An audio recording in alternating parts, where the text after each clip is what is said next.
Good morning students. आज हम लोग वर्ग संख्या 1 के तत्व जिनको हमने क्षारीय धातु कहा था उसके रासायनिक गुणों में ऑक्सीजन से क्रिया के बाद का चैप्टर पढ़ेंगे।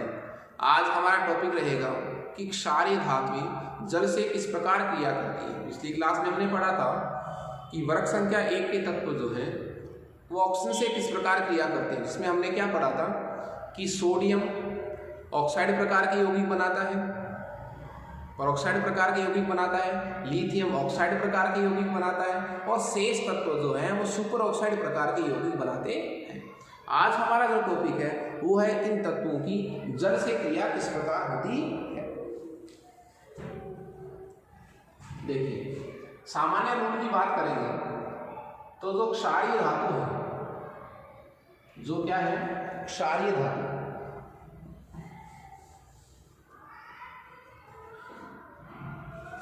जो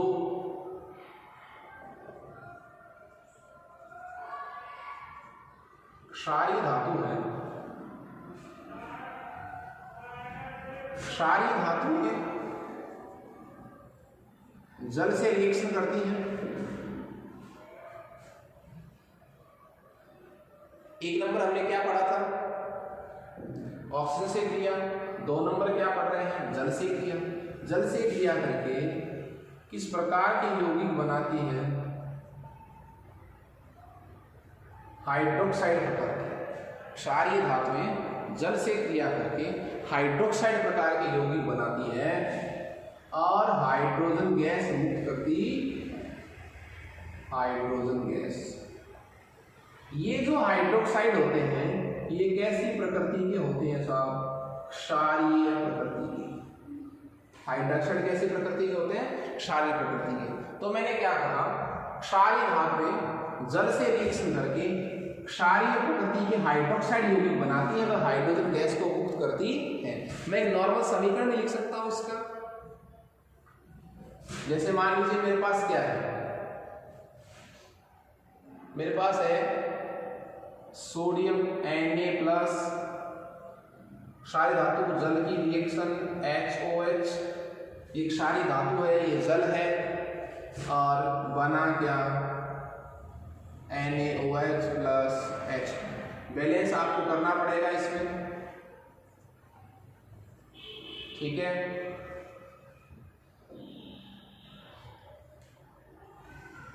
अब देखिए ये क्या बना, सोडियम हाइड्रोक्साइड, जो एक प्रकार का क्या है, क्षार है, ठीक है। यहाँ एक बहुत अच्छा प्रश्न है। ये तो सामान्य क्रिया क्या थी, क्षारीय धातुएं जल से क्रिया करके क्षारीय प्रकृति के हाइड्रोक्साइड बनाती है। क्षारीय प्रकृति के क्या बनाती है, हाइड्रोक्साइड बनाती है। और क्षारीय प्रकृति के क्या बनाती है, हाइड्रोक्साइड बनाती है। अब क्या है, ये जो क्षारीय प्रकृति के हाइड्रोक्साइड है, इन हाइड्रोक्साइडों की जो क्षारीय प्रकृति है वो वर्ग में ऊपर से नीचे जाने पर, ऊपर से नीचे जाने पर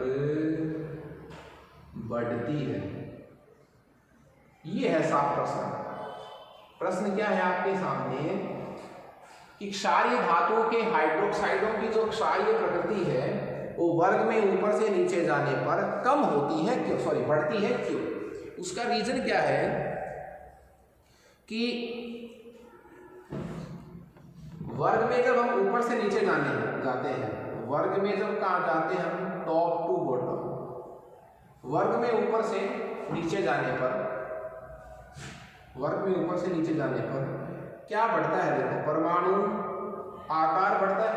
परमाणु आकार बढ़ेगा वैसे वैसे धातु और OH बंध के बीच की जो बंध सामर्थ्य है, जो बंध क्या है सामर्थ्य, वो क्या होती है, कम होती है, ठीक है। आकार जैसे जैसे बढ़ता है वैसे वैसे धातु और OH बंध के मध्य की जो बंध सामर्थ्य है वो क्या होती जाती है, कम होती जाती है। क्यों, जैसे मैं कहूं NaOH और KOH, तो हाइड्रोक्साइड प्रबल क्षारीय कौन सा हुआ, KOH। क्यों हुआ, क्योंकि Na व OH के बीच का बंध थोड़ा प्रबल है, K तथा OH के मध्य का बंध क्या है, वो क्या है, थोड़ा सा बोलो कमजोर है। क्यों? सोडियम से बड़ा आकार किसका होता है, पोटेशियम का होता है। आकार बढ़ेगा तो बंध सामर्थ्य क्या हो जाएगी, कम, बंध जल्दी टूटेगा। तो विलयन में OH माइनस आयन देने की प्रकृति जो है वो वर्ग में ऊपर से जाने पर बढ़ती जाती है। तो ये था हमारे पास ऑक्सीजन से क्रिया। क्षारीय धातुओं की जल से क्रिया हमने पिछली क्लास में पढ़ ली थी। सेकंड हमने पढ़ी है जल से रिएक्शन। इसके बाद हमारा नंबर है वो है हाइड्रोजन से क्रिया।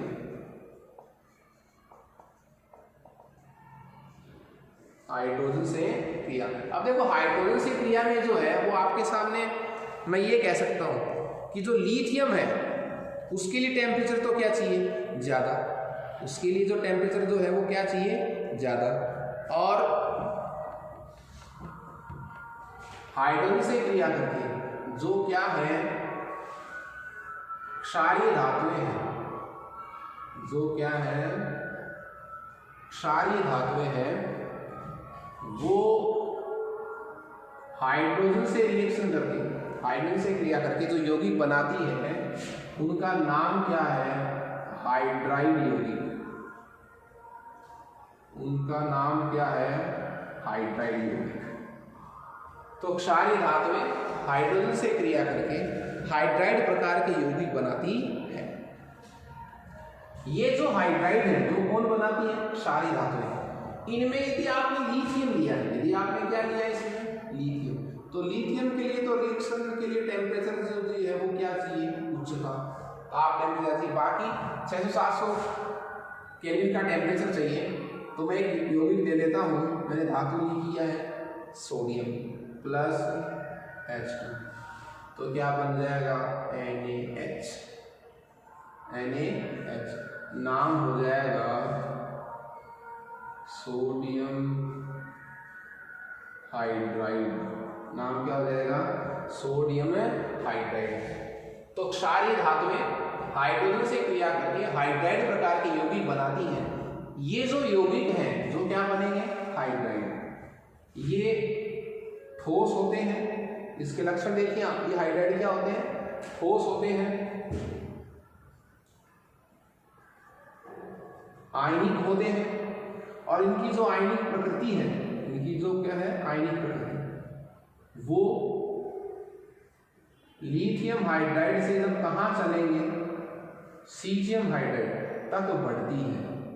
इन हाइड्राइडों की जो आयनिक प्रकृति है वो लिथियम हाइड्राइड से सीजियम हाइड्राइड जाने तक क्या होती है, बढ़ती है।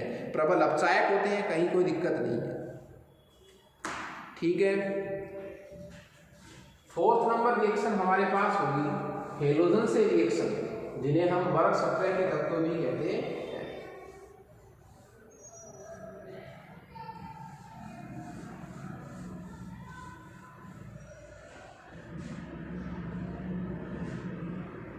समीकरण नंबर 5,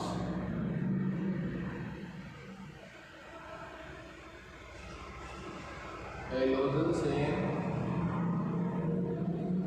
क्रिया, हेलोजन से क्रिया।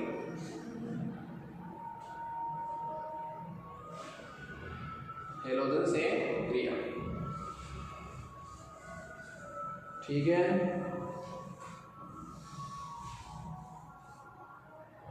जो क्षारीय धातु है, मैं M कह दूं, M का मतलब कोई क्या है, क्षारीय धातु।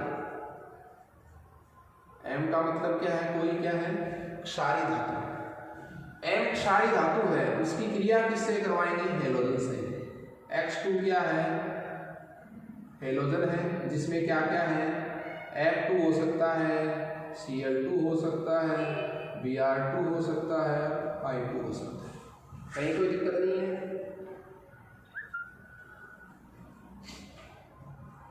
ठीक है। उसके बाद अब तो बनेंगे क्या यौगिक, MX प्रकार के यौगिक बनेंगे। कैसे प्रकार के यौगिक बनेंगे? mx प्रकार के यौगिक बनेंगे। और इन mx प्रकार के यौगिकों को मैं कैसा टाइप बोलूंगा? हैलाइड प्रकार के। कैसे यौगिक बन रहे हैं? हैलाइड यौगिक। तो मैं क्या कहूँगा कि क्षारीय धातुएं जो हैं वो हेलोजन से क्रिया करके हैलाइड प्रकार के यौगिक बनाते हैं। इनमें जो हैलाइड है, इसमें जो लिथियम हैलाइड है, किसका हैलाइड? लिथियम के जो क्या है हैलाइड यौगिक, लिथियम के जो क्या है हैलाइड यौगिक हैं, वो यौगिक कैसी प्रकृति के होते हैं? सहसंयोजक। वैसे मैं आपको बता दूं, क्षारीय धातु के जो हैलाइड यौगिक हैं वो सामान्यतया क्या होते हैं? प्राय कैसी प्रकृति के होते हैं? आयनिक प्रकृति के। प्राय कैसी प्रकृति के होते हैं? आयनिक प्रकृति के यौगिक होते हैं। लेकिन लिथियम के जो हैलाइड होते हैं वो कैसी प्रकृति के हैं? सहसंयोजक प्रकृति के हैं। और शेष जो है वो आयनिक प्रकृति के हैं।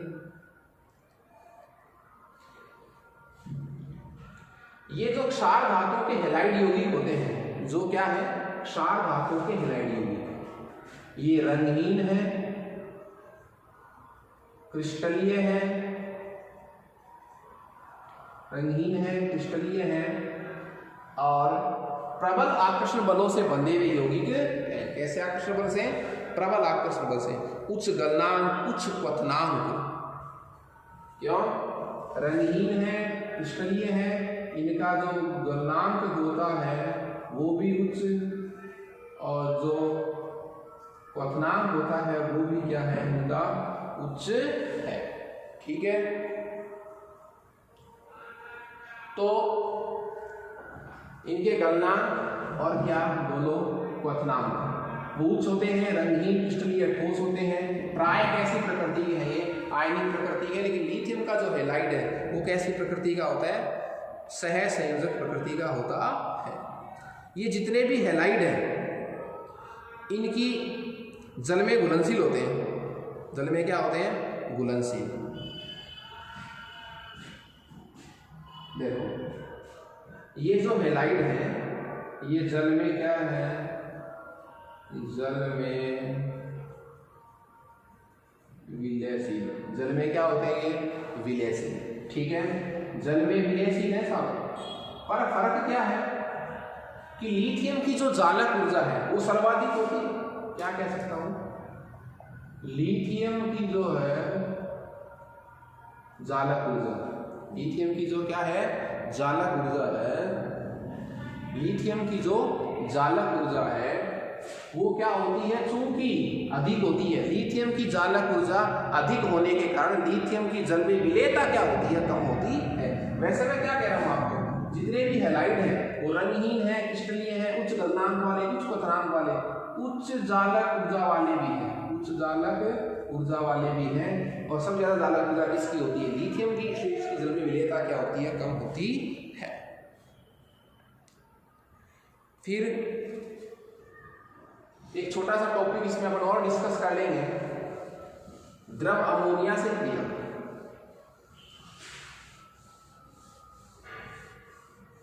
द्रव अमोनिया से क्रिया।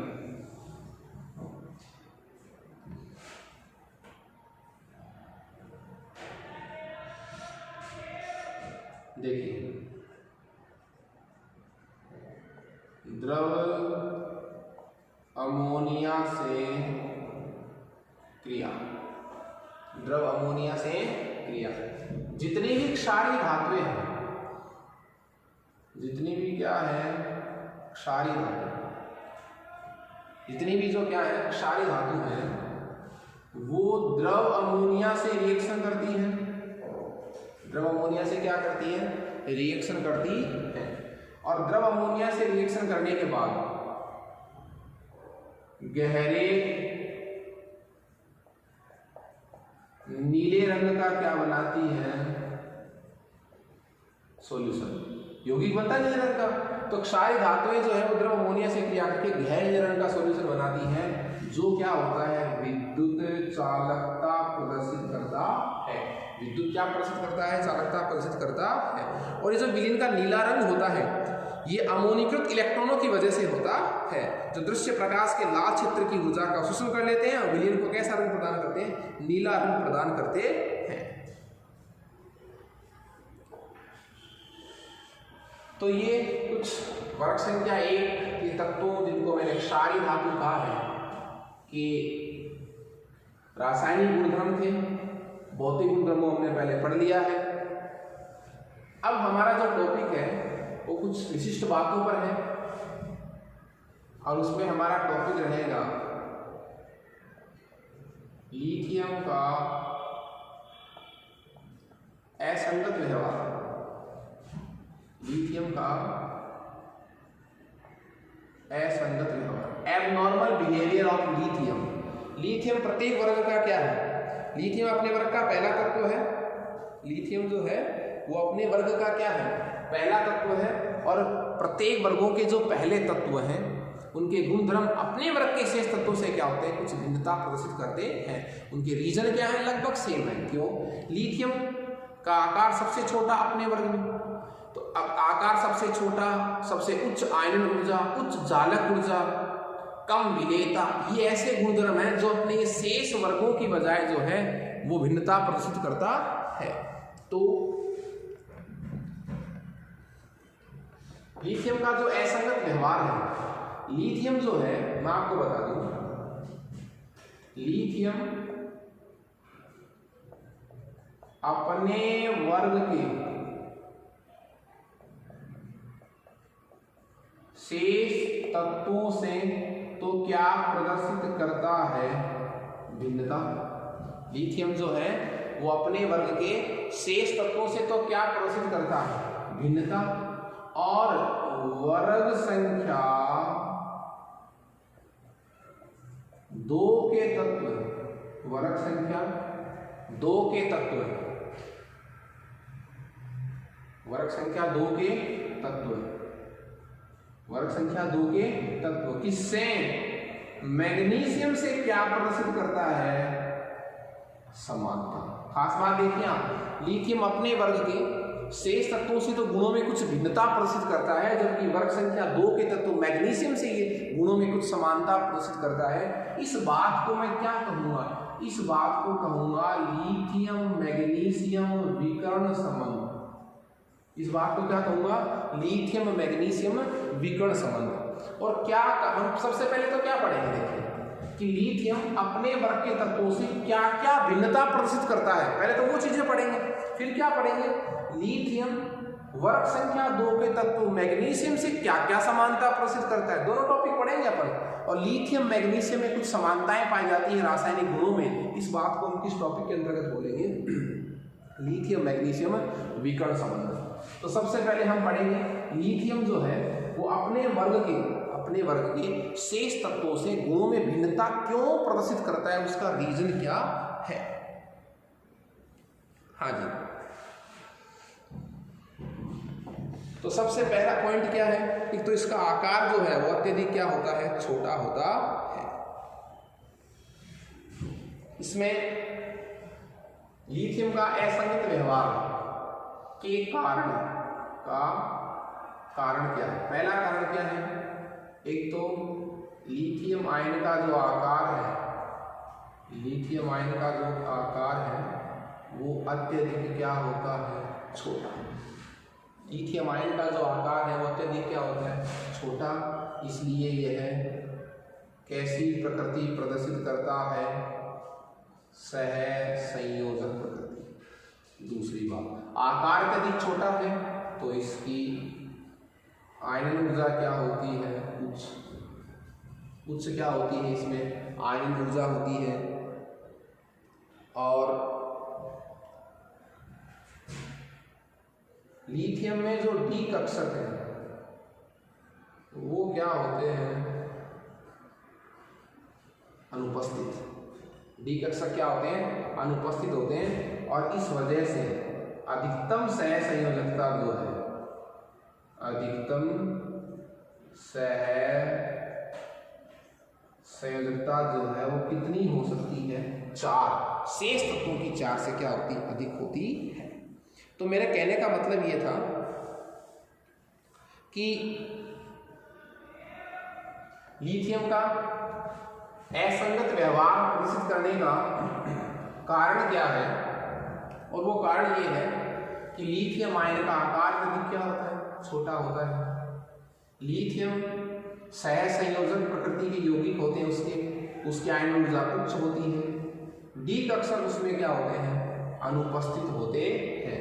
डी कक्षक उसमें क्या होते हैं, अनुपस्थित होते हैं, इसलिए उसकी अधिकतम सहसंयोजकता जो है वो कितनी हो सकती है, 4 ही हो सकती है, उससे ज़्यादा नहीं हो सकती। ठीक है, ये तो थी कुछ भिन्नताएं अपने वर्ग के शेष तत्वों से। अब हम ये पढ़ेंगे कि वो मैग्नीशियम से क्या क्या समानता प्रदर्शित करता है और अपने वर्ग के शेष तत्वों से क्या क्या असमानता प्रदर्शित करता है। ऐसे प्रश्नों में आपको कम से कम 2 समानता या 2 असमानता या मैक्सिमम जो है वो 4 समानता या असमानता याद होनी जरूरी है। तो सबसे बड़ा रीजन क्या है, सबसे बड़ा रीजन क्या है कि लिथियम और मैग्नीशियम की जो त्रिज्या है वो लगभग समान होती है। आपसे कोई पूछे कि क्या कारण है कि लिथियम तथा मैग्नीशियम में विकर्ण संबंध पाया जाता है, या फिर कि क्या कारण है कि लिथियम जो है वो मैग्नीशियम से गुणों में कुछ समानता प्रदर्शित करता है, उसका रीजन एक लाइन में आपको यदि देना हो तो आप क्या कह सकते हैं कि लिथियम तथा मैग्नीशियम के आयनों का जो आकार है वो लगभग क्या होता है, समान होता है। ठीक है, अब मैं बाकायदा एक एक रीजन की बात करूंगा, कम से कम 4। तो फर्स्ट मेल्टिंग पॉइंट और बॉइलिंग पॉइंट, मेल्टिंग पॉइंट और बॉइलिंग पॉइंट। लिथियम का जो मेल्टिंग पॉइंट होता है वो अपने वर्ग के शेष तत्वों से बहुत अधिक होता है, ठीक है, लेकिन मैग्नीशियम के लगभग क्या होता है, बराबर होता है। दूसरा टॉपिक मैं क्या कहूंगा, कठोरता। ये सब अंतर है, समानताएं भी और असमानताएं दोनों पढ़ रहे हैं अपन। लिथियम जो है वो अपने वर्ग के तत्वों में सर्वाधिक कठोर है, उसी प्रकार उसकी कठोरता जो है वो मैग्नीशियम की कठोरता की क्या है, समान है। तो कठोरता में अंतर हो गया। उसके बाद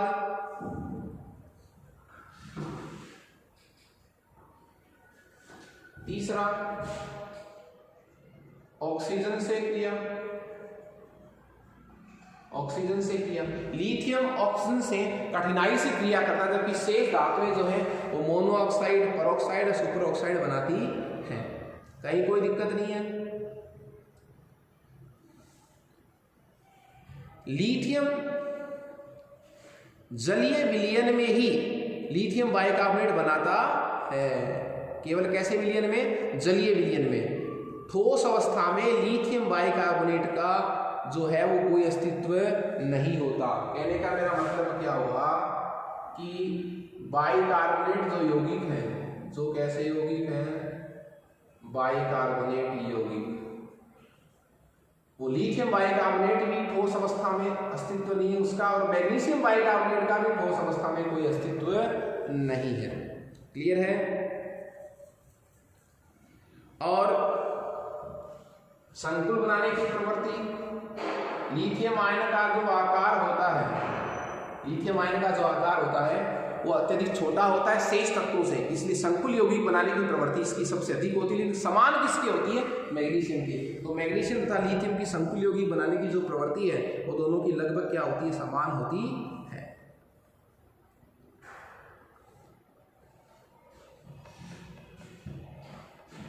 फिर बात करें हम 6 नंबर, नाइट्रोजन से क्रिया में अंतर बात करें। नाइट्रोजन से क्रिया, लिथियम और मैग्नीशियम दोनों ही नाइट्रोजन से सीधे अभिक्रिया करते हैं, वह नाइट्राइड प्रकार के यौगिक बनाते हैं। ऐसी कैपेसिटी जो है वो लिथियम के साथ साथ अपने वर्ग के शेष तत्वों में नहीं है। क्लियर है? मैंने क्या कहा, आप वापस से ध्यान देंगे कि लिथियम और मैग्नीशियम किससे रिएक्शन करती है, नाइट्रोजन से रिएक्शन करती है। कैसे यौगिक बनाते हैं, नाइट्राइड प्रकार के यौगिक बनाते हैं। सीधे अभिक्रिया करते हैं। लिथियम के अलावा कोई तत्व नाइट्रोजन से सीधा क्रिया नहीं करता है। तो ये लिथियम के साथ मैग्नीशियम की कुछ समानताएं थी तथा अपने वर्ग के तत्वों के साथ क्या थी, कुछ असमानताएं। कम से कम 2 और मैक्सिमम 4 आपको याद रखनी है। लास्ट वर्ग संख्या 1 में हमारा टॉपिक है वर्ग संख्या 1 के तत्वों के क्या उपयोग। वर्ग संख्या 1 के तत्वों के उपयोग। लिथियम का जो मुख्य उपयोग है वो मिश्र धातु निर्माण में होता है साहब। लिथियम का जो मुख्य उपयोग है वो किसमें है, मिश्र धातु निर्माण में। मिश्र धातु निर्माण में, ठीक है। मिश्र धातु निर्माण में कैसे, जैसे लिथियम को और लेड को मिला दो आप, लिथियम और लेड, मैं कुछ धातुओं से मिला रहा हूं, लिथियम लेड, लिथियम एल्यूमिनियम, ये मिश्र धातुओं के संयोग हैं, ठीक है। Lithium magnesium. तो लिथियम का जो मुख्य उपयोग है वो क्या होता है कि मिश्र धातु बनाने में, जैसे सबसे पहले कौन सी पढ़ी मैंने, लिथियम लेड मिश्र धातु।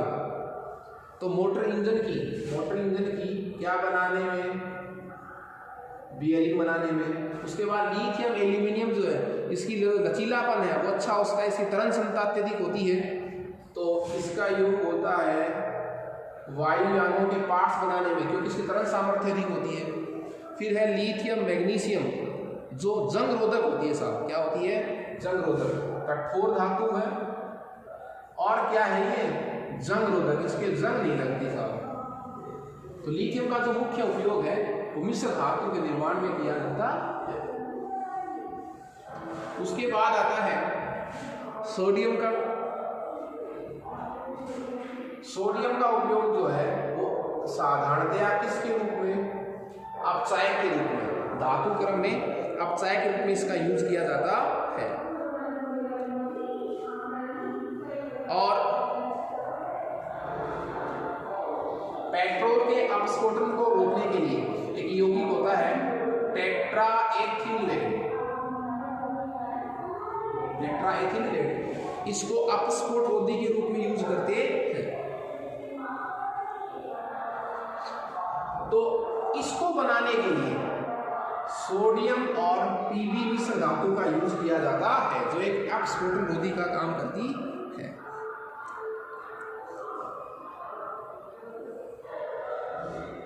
उसके बाद द्रव सोडियम मान लो आप, या तो क्या मान लो, द्रव सोडियम या फिर सोडियम पोटेशियम मिश्र धातु। सोडियम पोटेशियम क्या हो, मिश्र धातु। या तो क्या कहा मैंने, द्रव सोडियम या सोडियम पोटेशियम मिश्र धातु का जो उपयोग है वो नाभिकीय भट्टियों में शीतलक के रूप में, कूलिंग एजेंट, शीतलक के रूप में इनका यूज किया जाता है। द्रव सोडियम का या सोडियम पोटेशियम मिश्र धातु का उपयोग नाभिकीय भट्टियों में शीतलक के रूप में किया जाता है। बात करें पोटेशियम की, तो पोटेशियम का यौगिक होता है पोटेशियम क्लोराइड, जो किस रूप में यूज होता है, उर्वरक के रूप में। किस रूप में होता है, उर्वरक के रूप में यूज होता है। सीजियम अभी हमने पढ़ा था, प्रकाश विद्युत सेल में किसका यूज होता है, सीजियम का यूज होता है। ओके, आज हमने वर्ग संख्या 1 के तत्वों के जो टॉपिक्स पढ़े हैं, भौतिक गुण, रासायनिक गुणधर्म, क्रियाएं, इनकी असंगत, विकर्ण संबंध, उपयोग, इसी सीरीज में, इसी टॉपिक के अंतर्गत हम वर्ग संख्या 2 के तत्वों को भी पढ़ेंगे। Okay, thank you students.